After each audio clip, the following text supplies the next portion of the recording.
Hello, जय हिंद दोस्तों। कैसे हैं आप सभी लोग? आई होप अच्छे होंगे। मैं भी अच्छा हूँ। आज हमारी दूसरी क्लास है, यानी दूसरा चैप्टर है, जिसके अंदर हम पढ़ने वाले हैं ब्लड के बारे में। ब्लड क्या है, आप सभी को पता ही है। क्या पढ़ रहे हैं हम? ब्लड। ब्लड हमारा एक कनेक्टिव टिश्यू है। क्या है? Connective tissue. देखो भाई, अरे क्या हो गया? हाँ, आज हम पढ़ रहे हैं ब्लड के बारे में। ठीक है, ये आपका सेकंड चैप्टर है साइंस एंड टेक्नोलॉजी के अंदर। तो चलिए शुरू करते हैं। ब्लड। जब भी आपकी बॉडी के अंदर कट लगता है तो बॉडी से बाहर क्या निकलता है? खून निकलता है।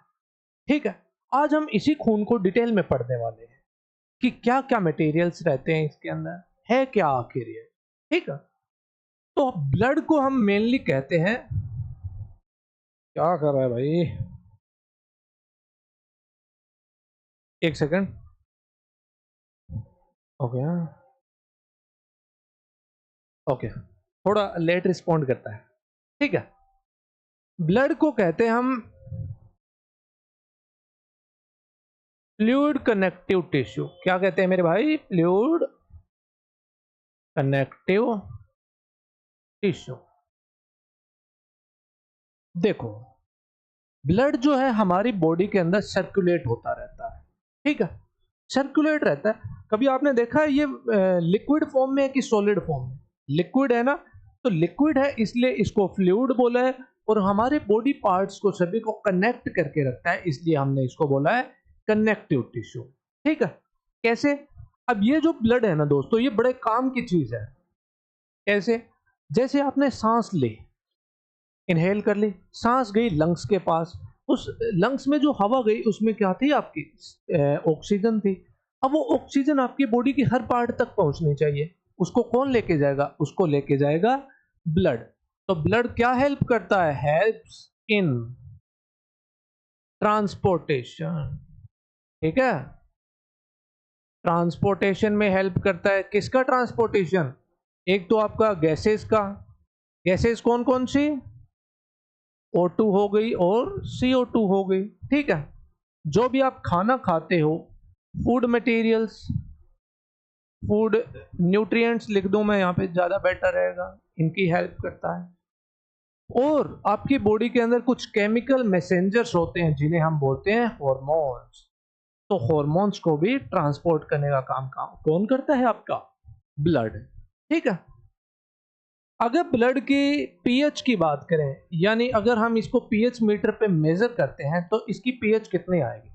हमारा ब्लड जो है वो ऑलमोस्ट न्यूट्रल रहता है। तो न्यूट्रल रहता है, उसकी पीएच कितनी रहती है? लगभग 7। लेकिन इसका थोड़ी सी 7.4 होती है, यानी ये स्लाइटली एल्कलाइन होता है। जब 7 से इधर जाते हैं तो एसिडिक, यानी 7 से 6 की तरफ जाएंगे तो एसिडिक, और 7 से अगर 14 की तरफ जाएंगे तो हमारा एल्कलाइन हो जाएगा। ठीक है, अल्कलाइन मतलब बेसिक। ठीक है, एक एवरेज इंसान का लगभग उसकी बॉडी का 7 टू 8% जो एवरेज इंसान का है, ये forms 7 to 8% forms body weight. आपके शरीर का लगभग 7 से 8% जो बॉडी वेट है ये आपका ब्लड ही फॉर्म करता है। यानी लगभग आपके बॉडी के अंदर 5 से 6 लीटर ब्लड होता है। कितना मेरे भाई? 5 से 6 लीटर ब्लड। अब कौन कौन है वो कमेंट करके बताना जो पहले समझते थे कि जो हमारी बॉडी के अंदर 14 ग्राम खून है, 12 ग्राम खून है। वो ग्राम खून नहीं होता, वो आपकी बॉडी के अंदर हीमोग्लोबिन काउंट होता है। ठीक है, उसके बारे में भी आगे चल के बात करेंगे। लेकिन सबसे पहले आप इतना समझो कि आपकी बॉडी के अंदर जो सर्कुलेट होता रहता है वो आपके अंदर 5 से 6 लीटर ब्लड होता है। ठीक है, ये हमारा ब्लड के बारे में एक इंट्रोडक्शन था। ठीक है, अब जो ब्लड है हमारा, ये दो कंपोनेंट से मिलके बना है। कितने कंपोनेंट्स? दो। चलिए बात करते हैं उन कंपोनेंट्स के बारे में। देखो, ये है हमारा ब्लड। ठीक है, ये जिन दो कंपोनेंट से मिलके बना है उनको बोलते हैं हम, एक को तो बोलते हैं प्लाज्मा। क्या बोलते हैं मेरे भाई? प्लाज्मा। ठीक है। और दूसरा होता है हमारा फॉर्म्ड एलिमेंट्स। क्या है? Formed element. ठीक है। फॉर्म्ड एलिमेंट्स बोलो इन्हें, या फिर ब्लड सेल्स बोलो, ब्लड सेल्स बोलो,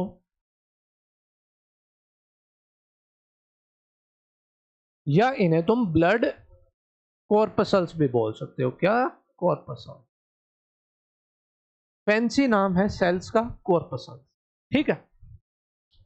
अब आप बोलोगे सर ये हमें पता कैसे चले कि प्लाज्मा क्या है और जो हमारा फॉर्म्ड एलिमेंट्स है ये क्या है? देखो, इसके लिए हम क्या करते हैं आपको समझा देता हूं। एक टेस्ट ट्यूब लेते हैं हम। ठीक है। टेस्ट ट्यूब ली, इसमें से हमारा खून निकाला, यहां से निकाला खून, सिरिंज में भर के निकाला और इसके अंदर फिल कर दिया। ठीक है। यहां तक फिल कर दिया हमने। अब क्या करेंगे? अब हम इसे डालेंगे सेंट्रीफ्यूगल मशीन के अंदर। ठीक है। सेंट्रीफ्यूगल मशीन एक ऐसी मशीन होती है जिसके अंदर हम कोई भी चीज को अगर घुमाते हैं तो जो भारी चीज है वो तो नीचे सेटल हो जाती है यहाँ पे। ठीक है। क्योंकि उसके ऊपर फोर्स लगता है। कोई भी चीज को ऐसे घुमाते हो तेज तेज, तब जो हल्की हल्की चीज होगी वो तो इधर रह जाएगी और जो भारी होगी वो कॉर्नर पे सेटल हो जाएगी। तो जो भारी चीज है ये तो यहां सेटल हो जाएगा और जो हल्का है उसको वो क्या हो जाएगा? ऊपर रह जाएगा। तो जो ऊपर रह जाता है ये होता है हमारा प्लाज्मा। क्या है? प्लाज्मा। और जो नीचे सेटल डाउन हो जाता है यानी जो सॉलिड पार्ट होता है, फॉर्म्ड एलिमेंट, वो होते हैं हमारे फॉर्म्ड एलिमेंट। ठीक है। तो जो लिक्विड पार्ट है वो तो है हमारा प्लाज्मा और जो सॉलिड पार्ट है वो है हमारा फॉर्म्ड एलिमेंट्स। आई होप आपको ये चीज समझ आ गई होगी। रब कर देते हैं हमारे टेस्ट ट्यूब को। ठीक है भाई। अब समझाता हूं कि ये प्लाज्मा क्या चीज है। प्लाज्मा, देखो, प्लाज्मा के अंदर हमारा लगभग 92% जो है पानी होता है, वाटर। ठीक है। ठीक है सर, पानी हो गया। ये लिक्विड पार्ट होगा। कैसा होगा? अगर पानी है तो इसके अंदर क्या है? लिक्विडिटी होगी। ठीक है। और प्लाज्मा हमारे ब्लड का लगभग 55% हिस्सा बनाता है। कितना? लगभग 55%। अगर 100 में से 55 गए तो कितना बचा? 45। तो फॉर्म्ड एलिमेंट्स कितने होंगे हमारे पास? 45%। ठीक है। ये डेटा ध्यान में रखना, इसके ऊपर क्वेश्चंस पूछ सकते हैं। अब ये लिक्विड है। ठीक है। इसके अंदर 90% पानी है। बाकी अब क्या है? इसके अंदर है कुछ प्रोटीन्स। लगभग 6 to 8% है आपके प्रोटीन्स। अब ये प्रोटीन्स वाली चीज ध्यान से सुन लेना। कैसे? बड़े काम की चीज है प्रोटीन्स। मैंने आपको कार्बोहाइड्रेट और प्रोटीन्स जब पढ़ाए थे उस टाइम भी बताया था। देखो, प्रोटीन्स आपके ब्लड के अंदर, आपके प्लाज्मा के अंदर होते हैं 4 टाइप के। कौन कौन से? ध्यान से देखो। एक तो होता है एल्ब्यूमिन। कौन सा? एल्ब्यूमिन। दूसरा होता है ग्लोब्यूलिन। क्या? ग्लोब्यूलिन। तीसरा होता है फिब्रिनोजन। फिब्रिनोजन।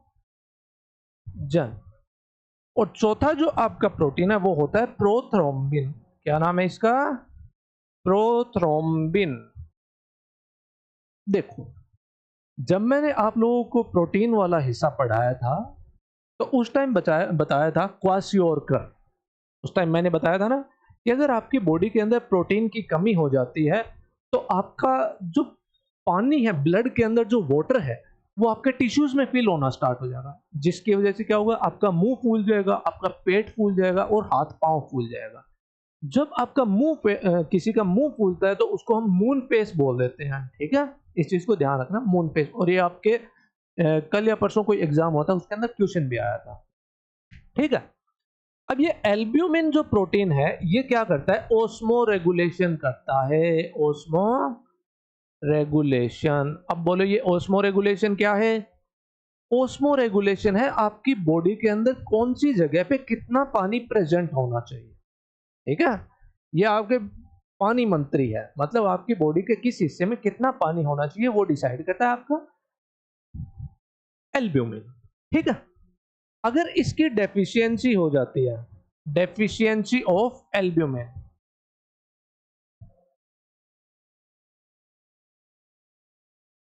ये क्या कॉज करता है आपके अंदर? क्वाशियोरका, क्वाशियोरका। ठीक है, ये काफी इंपॉर्टेंट है आपके एग्जाम पॉइंट ऑफ व्यू से। ये वही प्रोटीन है जिसकी हमने बात की थी। अब बात करते हैं हमारे ग्लोब्यूलिन के। देखो ग्लोब्यूलिन, ग्लोब्यूलिन नाम से ही कुछ समझ में आ रहा है, इम्यूनोग्लोब्यूलिन। इम्यूनोग्लोब्यूलिन मैंने समझाया था आपके बॉडी के अंदर 5 टाइप की एंटीबॉडीज होती है, कौन सी? GAMDE।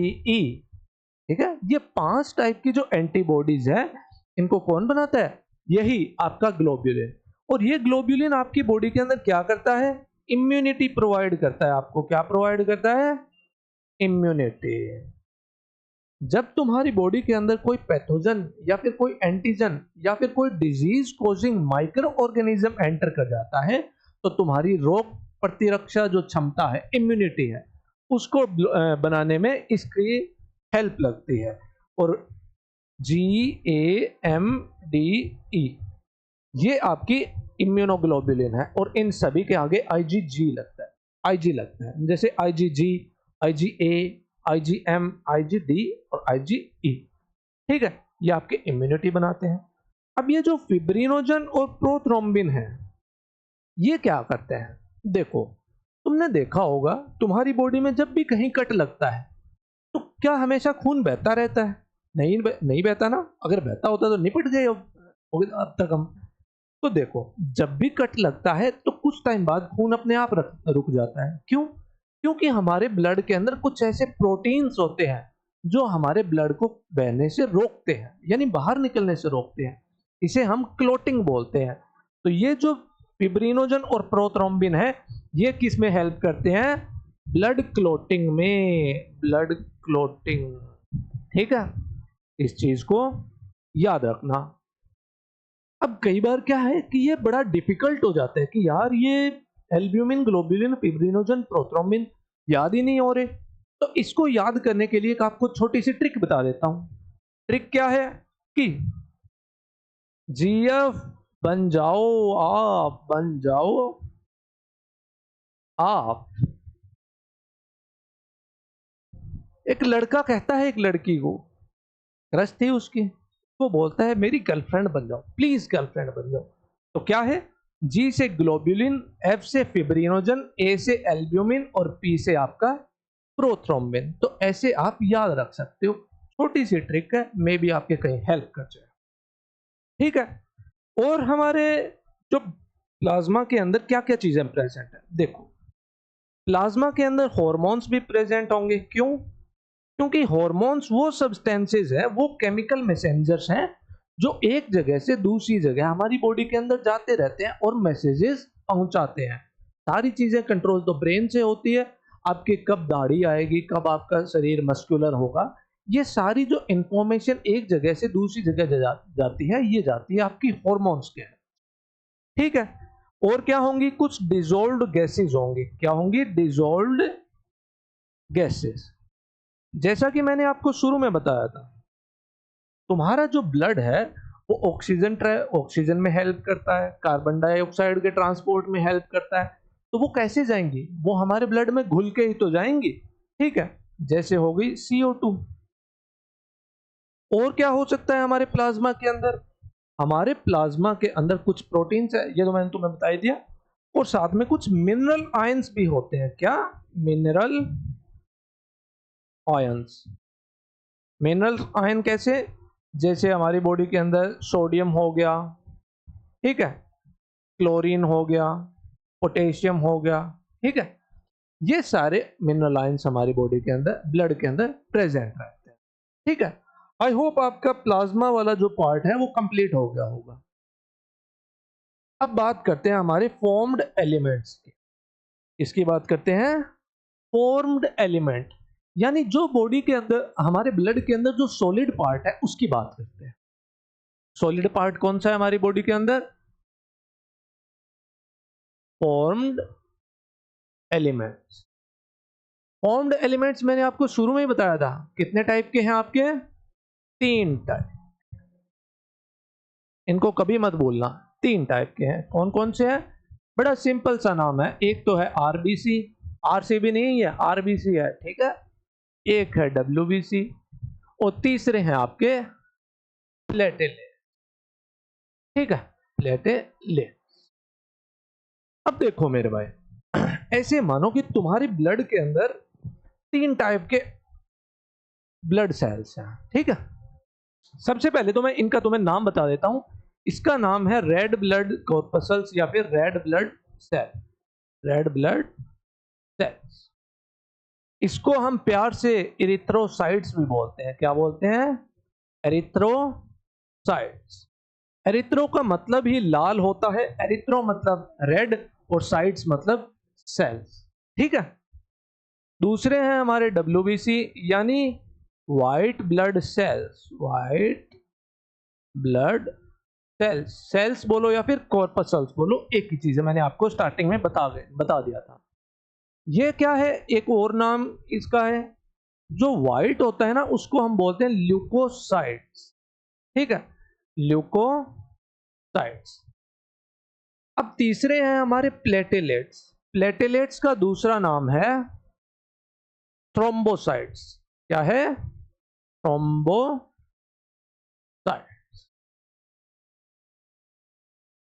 इन तीनों का आपका नाम पता होना चाहिए, आरबीसी, डब्ल्यूबीसी और प्लेटेलेट्स।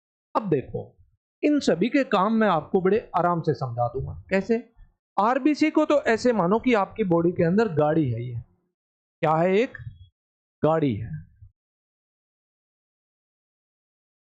ठीक है, ये गाड़ी है। डब्ल्यूबीसी को ऐसे मानो ऐसे सिपाही है, जो कोई भी बाहर से हमारी बॉडी के अंदर डिजीज कॉज करने वाला पैथोजन आएगा, उसे मारने वाले सिपाही है, ठीक है। ये सिपाही है, इसके हाथ में मैंने तलवार दे दी, चलो मॉडर्न आदमी है, बंदूक दे दी, ठीक है। इतनी चीज समझ आई। अब बात करते हैं प्लेटेलेट्स की। ये प्लेट नहीं है कोई, प्लेटेलेट्स आपकी बॉडी के कुछ सेल्स है, ऐसे सेल्स जिनके पास कुछ मैजिकल पावर्स है। कैसी पावर्स? मैजिकल पावर्स, जिससे ये कोई भी दो चीजों को जोड़ देते हैं आपस में, ठीक है, क्लोट बना देते हैं, यानी थक्का बना देते हैं।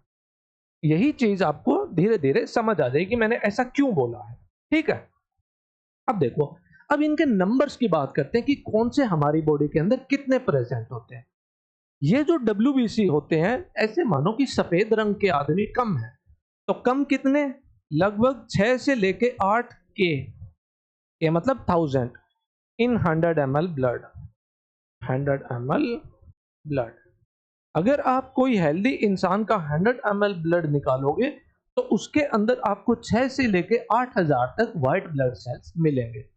अगर इनका नंबर बढ़ जाता है, if their number increases, if their number increases, बहुत ज्यादा जब डब्ल्यूबीसी का नंबर बढ़ जाता है तो एक आपकी बॉडी के अंदर कैंसर हो जाता है, जिसको हम बोलते हैं ब्लड कैंसर।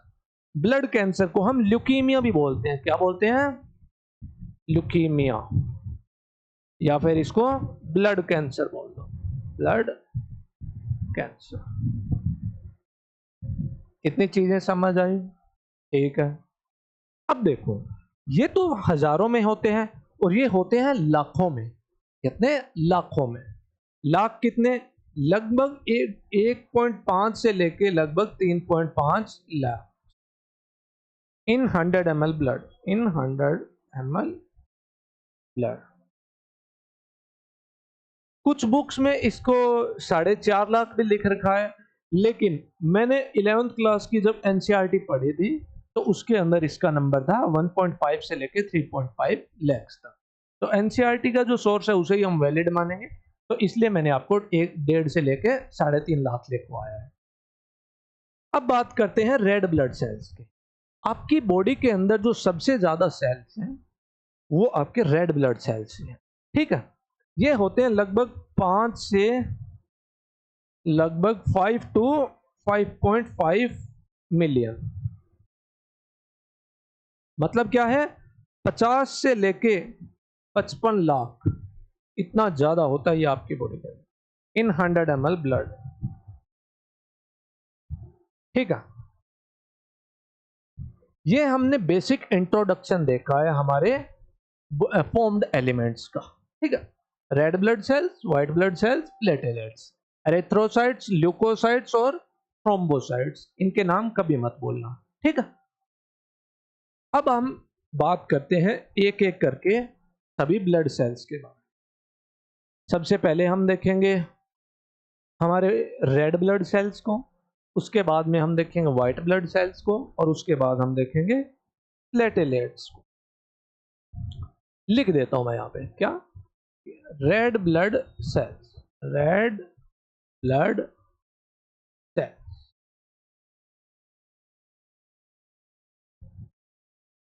ये चीज तो मैंने बता दी थी कि आपके बॉडी के अंदर सबसे ज्यादा मिलते हैं, और ऑल्सो नोन एज एरिथ्रोसाइट्स। सबसे पहले इनके नाम से ही शुरुआत कर लेते हैं। किससे शुरुआत करते हैं? इसके नाम से। इनको हम बोलते हैं red blood sales, red blood sales. आखिर इनका कलर जो है वो लाल क्यों होता है? देखो, हमारे खून का लाल कलर इसलिए होता है क्योंकि इसके अंदर एक पिगमेंट प्रेजेंट रहता है, हीमोग्लोबिन। ठीक है, हीमोग्लोबिन। जब मैंने प्रोटीन पढ़ाया था आपको, उसके अंदर अच्छे से बताया था कि हीमोग्लोबिन क्या है। हीमोग्लोबिन एक प्रोटीन है। कैसा प्रोटीन है? Quaternary protein. कैसा है? Quaternary protein, quaternary protein. इसी की वजह से हमारे ब्लड का कलर जो है वो होता है रेड कलर का। ठीक है, हीमोग्लोबिन के बारे में हम और डिटेल में अगली स्लाइड में बात करेंगे। इससे पहले हम बात कर रहे हैं रेड ब्लड सेल्स। ठीक है, रेड ब्लड सेल्स का काम क्या होता है आपकी बॉडी के अंदर? ट्रांसपोर्टेशन। ठीक है, ये काम करता है transportation, transportation of gases, oxygen and CO2, इन दोनों का ट्रांसपोर्टेशन करता है ये। मैंने पहले ही गाड़ी बना के दिखाई दी ना। अब गाड़ी जो है वो आपका क्या काम कर रही है? एक जगह से सामान लेके जा रही है, आ रही है, आ रही है, जा रही है। ठीक है, अब देखो, आपने पढ़ा होगा अब तक कि हर एक सेल के अंदर, जैसे ये सेल है, इसके अंदर सेंटर में न्यूक्लियस प्रेजेंट रहता है। कौन? न्यूक्लियस।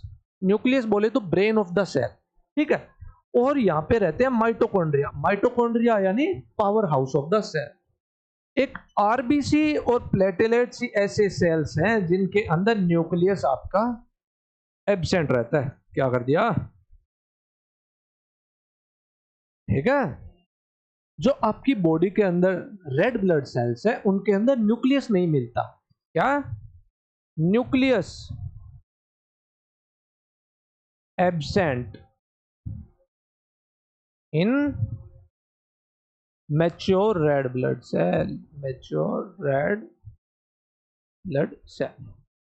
ठीक है, अच्छा, अब आप पूछोगे कि रेड ब्लड सेल्स के अंदर न्यूक्लियस क्यों नहीं होता? देखो, अभी समझाता हूं। सपोज करो आपके पास एक गाड़ी है। ठीक है, ये आपकी गाड़ी है। ठीक है, अब देखो, ये टायर भी बना दिए। देखो, अब मान लो इस गाड़ी है, ये पूरी खाली है पीछे से, इसके अंदर ज्यादा सामान आ सकता है, लेकिन मैंने इसके अंदर एक बड़ा सा न्यूक्लियस भर दिया। तो अब आप खुद बताओ, क्या इसके अंदर ज्यादा सामान आ सकता है? नहीं आएगा ना। तो यही हमारे साथ इवोल्यूशन ने किया है। इवोल्यूशन यानी जैसे जैसे हम विकसित होते गए हैं, हम इवोल्व होते गए हैं, वैसे वैसे हमारी बॉडी ने कुछ चेंजेस कर दिए। चेंजेस क्यों? अगर आरबीसी को अंदर से भरा रख दिया तो इसके अंदर ऑलरेडी न्यूक्लियस इतना स्पेस ऑक्यूपाई करके बैठ जाएगा कि गैसेस को आने का स्पेस ही नहीं मिलेगा। इसीलिए हमारी बॉडी ने क्या किया, नेचर ने क्या किया, ये जो न्यूक्लियस है इसको हमारी बॉडी से निकाल दिया, मतलब हमारे आरबीसी से निकाल दिया, और ये जो आरबीसी है ये ज्यादा अमाउंट ऑफ ऑक्सीजन कैरी कर सकते हैं। आई होप आपको ये चीज समझ आई होगी। गाड़ी वाला एग्जांपल लिया था मैंने। गाड़ी वाला आया घर से, CO2 निकाल, CO2 लेके जाता है आपकी बॉडी के अंदर। ठीक है, रेड ब्लड सेल्स के बारे में और क्या क्या खास बातें हैं? और खास बात यह है कि ये आपकी बोन मैरो के अंदर फॉर्म होता है। कहाँ पे? देखो आपको एक चीज समझाता हूं कि जो आपके रेड ब्लड सेल्स है ना, वो 120 दिन के बाद मर जाते हैं, यानी इनका लाइफ स्पैन होता है कितना? 120 दिन। इनका लाइफ स्पैन होता है 120 डेज। ठीक है, 120 दिन के बाद ये मर जाते हैं। अब ये बने होते हैं प्रोटीन के। प्रोटीन हमारी बॉडी के लिए एसेंशियल है। अब जब ये मर जाते हैं, यानी इनका लाइफ स्पैन पूरा हो जाता है, तब ये चले जाते हैं स्प्लीन के अंदर। इसमें एंड डिग्रेडेड, डिग्रेडेड लिख लो, डिग्रेडेड इन स्प्लीन। स्प्लीन और लीवर में टूट जाते हैं ये, और इसीलिए हमने क्या बोला है? Spleen is the graveyard, graveyard of RBC. इसी वजह से हमने स्प्लीन को बोला है ग्रेवयार्ड ऑफ आरबीसी, यानी कब्रिस्तान। रेड ब्लड सेल्स जब मरते हैं तो वो डिग्रेड हो जाते हैं स्प्लीन के अंदर, स्प्लीन और लीवर के अंदर। ठीक है, अच्छा देखो, जब ये आरबीसी हम मैच्योर हो जाते हैं, यानी जब हम एक पैदा होते हैं, उसके बाद से हमारी बॉडी के अंदर जो, एक सेकंड, हाँ, हमारी बॉडी के अंदर फॉर्म होते हैं, ये formed in bone marrow. Bone marrow, bone marrow आपकी लंबी हड्डियां, जो आपकी फीमर हो गई, जो आपकी लॉन्गेस्ट बोन्स होते हैं, उनके अंदर बोन मैरो होता है। अब बोन मैरो के अंदर ये फॉर्म होते हैं, ठीक है, जब हम मैच्योर होते हैं या फिर जब हम बर्थ यानी पैदा हो जाते हैं। उससे पहले जब आप एम्ब्रियोनिक लाइफ में होते हो, यानी जब आप माँ के पेट में होते हो, जैसे ये माँ है, ठीक है, और इसके पेट में ये एक बच्चा है, ठीक है। अब माँ के पास तो अपना आरबीसी है, तो ये जो बच्चा है ये एम्ब्रियो है, एम्ब्रियो बोल दो इसको, बाद में फीटस बोल देते हैं, ठीक है। इसके पास कैसे आएगा खून? कैसे आएगा? ऐसे नहीं है कि माँ का खून बच्चे के अंदर आ जाता है, माँ का खून बच्चे के अंदर नहीं आता। देखो होता क्या है, मैं समझाता हूं। एम्ब्रियो के अंदर एक स्ट्रक्चर होती है जिसको हम बोलते हैं योक सैक। क्या बोलते हैं? देखो ये तो मैंने लिख दिया यहां पे, अब लिख देता हूं कि in early embryonic life, early embryonic, embryonic life, early embryonic life के अंदर जो हमारा योक सैक के अंदर फॉर्म होता है, योक सैक, ठीक है, स्प्लेन के अंदर फॉर्म होता है और लीवर के अंदर फॉर्म होता है। पूछ सकते हैं आपसे एग्जाम में कि in early embryonic life where is RBC formed? तो आरबीसी आपका योक सैक में फॉर्म होगा, प्लेन में फॉर्म होगा और लीवर में फॉर्म होगा, और बोन मैरो के अंदर आप जब अडल्ट हो जाओगे उस टाइम। अब ये बोलो स्प्लीन क्या है? देखो स्प्लीन एक बीन शेप्ड ऑर्गन है। कैसा? इस टाइप का एक ऑर्गन है, बीन शेप्ड ऑर्गन, आपके पेट के यहां प्रेजेंट रहता है, यहां पे, ठीक है, बीन शेप्ड ऑर्गन है,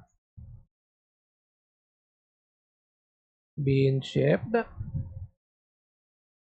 ऑर्गन।